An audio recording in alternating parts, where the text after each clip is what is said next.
reign of King Charles VI of France from 1380 to 1422 demonstrates the challenges faced by medieval monarchies when rulers suffered from mental illness.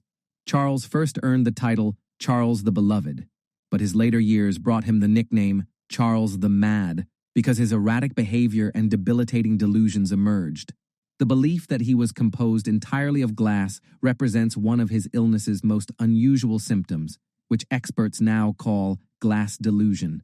He wore iron rods in his clothes to safeguard himself because his fear of breaking prevented him from being near other people. King Charles shared his belief that he was made of glass with many others throughout history. He stood as the most distinguished example of a wave of glassmen who emerged throughout Europe between the 15th and 17th centuries. Medical and literary documents from the time contain numerous accounts of people who believed their bones, heads, arms, and hearts were made of glass. A man believed his buttocks were fragile glass, which would shatter into deadly shards whenever he sat down. The man stayed home because he feared a glazier might try to turn him into a window pane. A man with glass bones visited Murano Island in Italy because he wanted to jump into a kiln to become a glass goblet.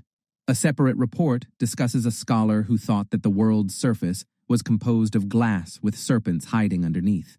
He stayed in his bed because he feared smashing the glass floor and falling into a snake-infested world below. The Glassmen sparked debates among scholars about whether its study should fall under medical science or theology, and if it was a physical or spiritual disease. Medical experts from that time described the condition of the sufferers as melancholia, which was a prevalent disease among scholars and lovers.